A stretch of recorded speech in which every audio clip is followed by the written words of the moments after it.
start with a story. Meet this non-A whatever generated person here. Let's call her Sarah. Sarah is Northern German, she can't ski. She's a digital native, but she's struggling with her digital everyday life. Why is she struggling? Because technology is not integrated. Things are not connected to each other. Things are just not working as you would expect them to work. Let's ask ourselves, what could we do with the use of data, with the use of AI to... Oh, damn. I don't know who was faster, was it you? Sorry. Let ourselves ask, what could we do to make this smoother, to make this experience better for her? So, first question, who arrived from Germany yesterday? Only 2 people, because the others probably didn't make it. The trains have not the best, the train service from Germany is not the best service lately. So there's AI in train. Oh, come on! That's well, this is... we could okay, I have to figure out what other topics might include this one. Gonna get difficult. Anyways, let's come back to the original topic of Sarah. How can a data space contribute to her being more, like that all of those services the Deutsche Bahn offers are more effective? Like imagine a world where Sarah could share her commute plans with the public transportation organizations, just so that they have a better view who is commuting where, at what time, and what is the predicted commute congestion and stuff like that. This is not just some artificial made-up thing. There's actually a project ongoing in Germany.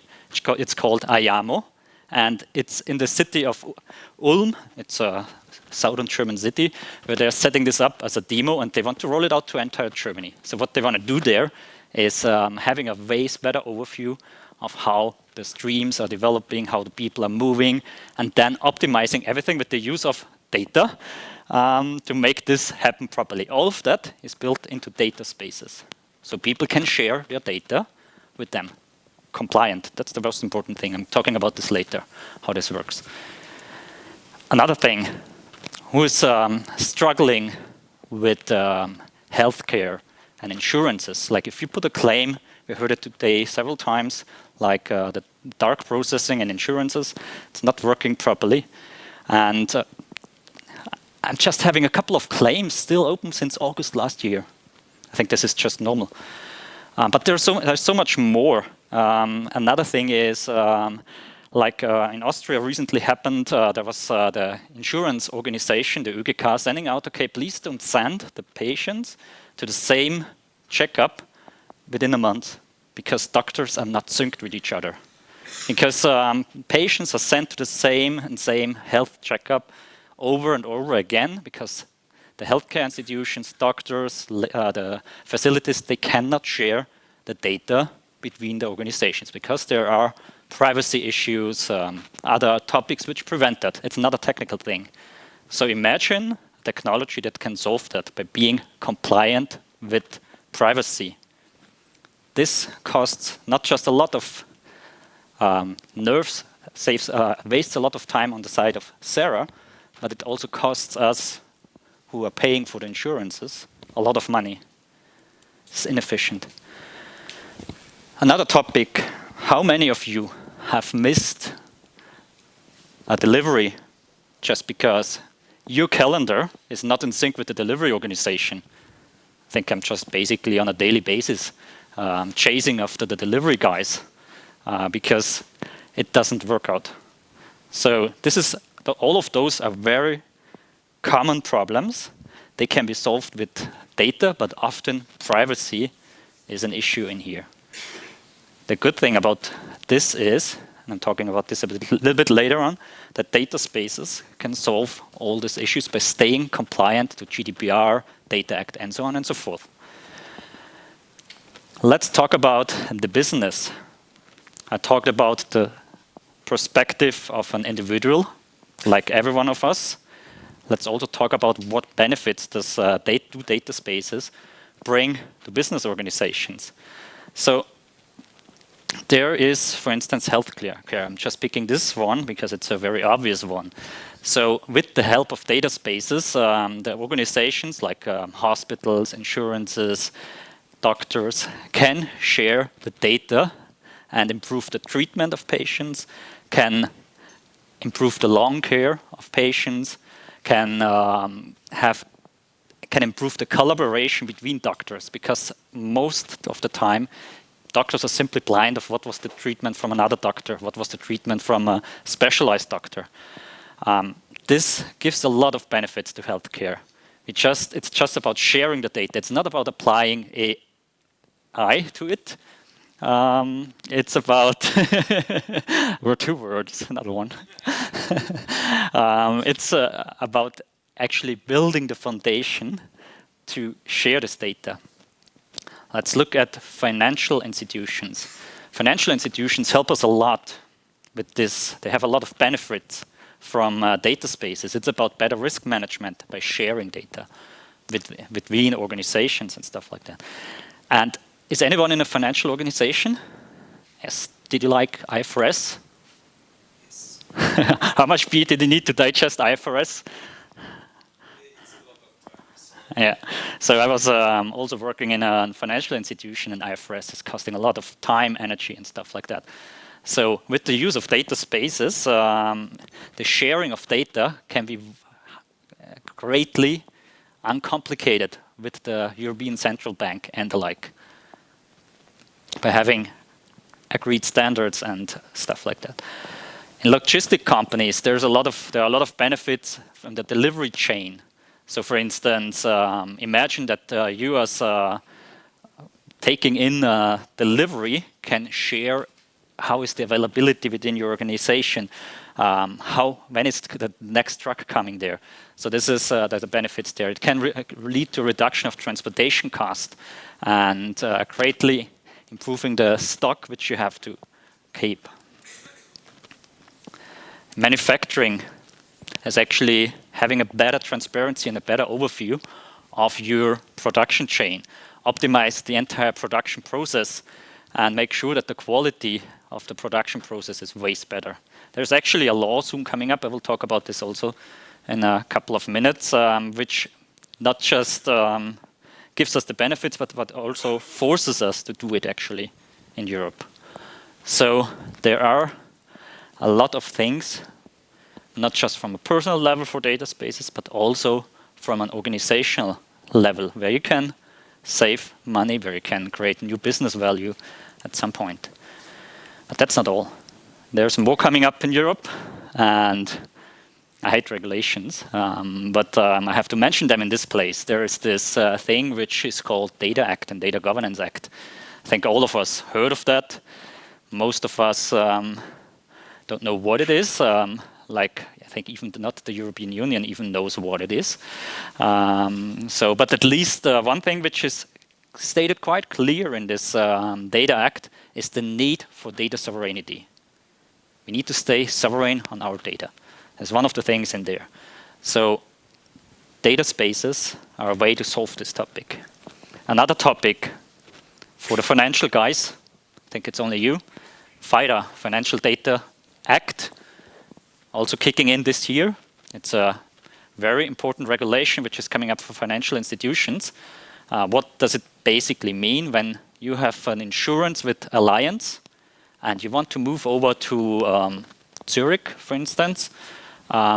This process needs to be automated. You as a customer, as a client of the insurance, don't have to care about taking over the data from one to the other. The insurances need to solve this problem by FIDA. So this is the implementation insurance companies, and also I think banks need to apply to as well. They'll give the insurance companies a lot of headache, but data spaces can solve that. Actually, there is a big implementation ongoing in Germany. So FIDA is implemented in Germany by FRIDA. I don't know, Germans are sometimes funny. There all the insurance companies are pulling together to solve this topic by the use of data spaces. Saying, okay, we have one organization which is independent from all insurances and solving this problem for us. All of them are committing money into that and sharing the data to make it happen. And last but not least, there is this EU Sustainability Act coming up. In Germany, it's called Lieferkettengesetz. So probably a couple of you have heard of that. It's a very exciting regulation, I would say. Not. And basically what this regulation is all about is that you need to have transparency and that you need to provide transparency about your entire supply chain. It applies to companies for the value of more than $400 million or euros, but within for all of their suppliers. So imagine one thing, it applies to a hotel brand like Hilton.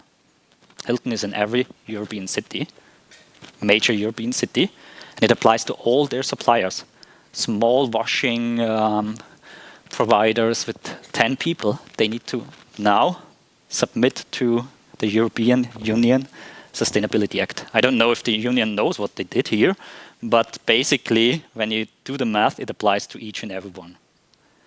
So this will become very challenging, and there are a lot of projects already ongoing where the big manufacturers transparently track from the resource production up to when it is sold. So a lot of that is solved, but most companies are not yet into that. So as you can see, there are benefits for you as an individual with the use of data spaces. There are benefits for companies, and there are regulatory requirements. So a lot of extremely important facts why you need to go for data spaces and why they will become quite big in the next couple of years, because everybody will need them. It's like security. It's not like AI, where everybody... It's the third. Oh, good. It's... So basically, where was I stopped? I wanted to say something about this topic. Yeah, there are three main topics, and it's like security. Everybody needs it. It's not so interesting to talk about it like the other topic, which is the main theme of today, but it's absolutely necessary. And just imagine the market sizing for security products. That's huge. So I would go into this market if I would be you. Anyways, I was talking about why you need it, but I didn't tell you yet what it is. I think this is also something we should make clear. Here you can see me skiing in Zell am See. The lake is almost identical. So what it is, by starting with the other opposite, I'm telling you what it is not. What is not a data space? I think this is a very good starting point. It's not a data warehouse. It's not even data warehousing. So we do not talk about any data warehousing solutions. It's not conflicting with Snowflake or any other solutions. It does need all of those kind of things which we do with data warehousing underneath. A data space doesn't solve the data warehousing topics we have. It doesn't solve data quality. That doesn't replace any data warehouses. It can, and most likely will, reuse data warehouses. It's also not a data integration solution. Data spaces do not care about the data integration. That's something you need to do up front. That's other tools that need to fulfill that one. And it's not a data lake, as you could imagine. So it's not any kind of those tools. What a data space is, it's already when you have a lot of prepared data, highly structured data, for instance, or ready to share data, then we're talking about a data space. So when we talk about the Medallion architecture, for instance, it would be the gold layer. When we talk about data products, it would be a very specific data product. Let me introduce the key facts. I was talking about what it is not, so the question is what it is. What are the key aspects, the key promises we have on a data space? First and foremost, it's highly decentralized. So when 5 companies are participating in a data space, they own their data. The data is never owned by a central entity. It's always owned by participants. So for instance, if 5 insurances are working together on a data space, every insurance still owns the data and can share it on specific rights, which you have to negotiate with each other. Data is always owned, that's the first thing, by the participating party. The other topic is accessibility and interoperability. The data spaces bring standards with it. In fact, it's an open source technology, which we'll talk about a bit later, where you can work with, and they're built to create apps on top. They're built to share the data, and the standards are there. And there are clear rules, authentication and stuff like that is built into it. It's about semantic interoperability. It's always about a specific domain. When we talk about the Financial Data Act, for instance, it's always about sharing the customer data. So all need to adhere to a standard which is provided by the governing authority. What I also said before, it's about data ownership. The data is always owned by the participating party. I'll give a sample later on from the car manufacturing industry, how it's set up there, to give you more insights. And the data can be linked and enriched between each other.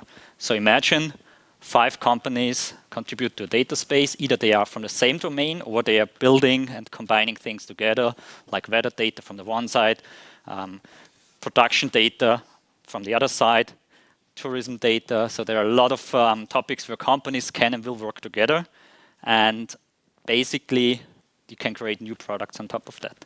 So here is a sample, real world, but I heavily simplified it to make it a bit easier to read how a data space looks like. And this is actually applied in the German manufacturing and automotive industry, because they have the problem that the big car manufacturers have hundreds of suppliers, and BMW is giving them a different standard, different APIs than Volkswagen is doing, Mercedes is doing, Audi is doing. So the suppliers have to implement hundreds of different APIs for the same thing. So what they did in Germany is they created one thing which is called Catena X. Probably a couple of you heard of that, where the car manufacturing companies need to submit to. So basically, you have data spaces from the production, you have data spaces from the car manufacturing sites, and they work together. They have set the standards there, and they're working together to make the life of the suppliers easier and to make the production process easier. That's actually from the Catena X project. And you can see here a couple of things like EDC. You probably have not heard of that. That's the Eclipse Data Space Connector. That's a technical tool how you can implement a data space. So basically, what's the thing about data spaces is it's about working together, sharing data, but the data already needs to be prepared. It's not about creating a centralized data warehouse somewhere. It's about submitting the data you need to work together with other parties. So what do you need in terms to participate in a data space? It's not just like a peer-to-peer network like Napster or something like that, where you can just participate and feel free to do whatever you like. You need to have a clear identity. So identity providing and using this identity is one of the first steps, and you need to apply for this identity. So not everybody can apply and randomly join a data space. It always needs to be on an agreed basis. So this is the first topic. Then you have connectors. Data spaces, the goal of the data spaces is to make data sharing easy. So you can only make it easy if you have agreed standards and if you have connectors that enable you. The data spaces come with this kind of connectors. That's the Eclipse Data Space Connector, that you can participate in it. And it's a clearinghouse. It's the Data Space Governance Authority, you can also say. So imagine 5 insurance companies are working together in a data space because they are obliged to by the FIDA policy. And you have a clearinghouse that says, okay, this organization can come in. This organization is locked out because of X, Y, Z. The organization does not apply the rules they need to apply. So the clearinghouse is making sure that the rules are applied, that the rules are followed, and that there is not just chaos created. Then there is the metadata broker. So typically within a data space, you see the federated catalog. You see what data you have in there, and make sure that you have an understanding of what data can you use. Then there is an information model. This is like the agreed model, for instance, when you share data between suppliers, when you share data on a construction site, you need to ensure that there is a specific data model behind that. And also there's an app store that you can build apps on top of your data spaces. And there are many different use cases, not just, for instance, in the finance domain, but also when companies are working together on other places. Like one of the hot topics at the moment in Austria. Austria is a very touristy region, as you could probably have imagined here. And all the data about how people move in Austria from a touristic perspective are already stored in a data space. So like Hallstatt, you probably have seen this scenic place, which is also close to where I grew up. It's always overcrowded there. And they get the data, okay, what people are coming today to visit you in Hallstatt from a data space so that they can get prepared. Like either they are locking down the city or increasing the tariffs on the public toilets so that they make more money and other stuff. So they get this information via data spaces in real time. And 2000 tourist spots are already connected within data spaces in Austria. So it's not something artificial, which is not here, it's actually existing. Last but not least, I think I have to hurry up, I'm at 25 minutes. So I'll just give a quick overview on how you can do it. I was talking about the Eclipse Data Space Connector. That's an open source tool. It's, you can just grab it from GitHub and download it and start using it. Of course, you can't participate in a data space because there's much more. You need to find someone who's actually allowing you into a data space. But at least you could start with it. It's an open source tool developed by big organizations such as Microsoft is committing a lot of code and a lot of people into this topic. BMW, Huawei, and Fraunhofer. So it's a powerful connector and a strongly maintained connector. The EDC contains all of the technical features from connectors, federated catalogs, and stuff like that, so that you can get started from a technical perspective. And if you want to have it much more automated, there is also a SaaS solution called Nexio, which you can use in order to set it up without the use of EDC, without the knowledge of EDC, but it's using EDC for that. Okay, this is, I was just writing here, it didn't say it, so it doesn't count. Data spaces are not about the slop. So they are real and they are ready to use. And there are a lot of examples how they are already being used. There's not so much buzz going on about this topic, of course, but there is a lot going on and a lot of implementation. It's said before, it's more like security. Everybody needs it. Everybody pays huge amounts for it, but people are not talking about it. They're just doing it. So last but not least, it's here and it's not hyped. Thank you.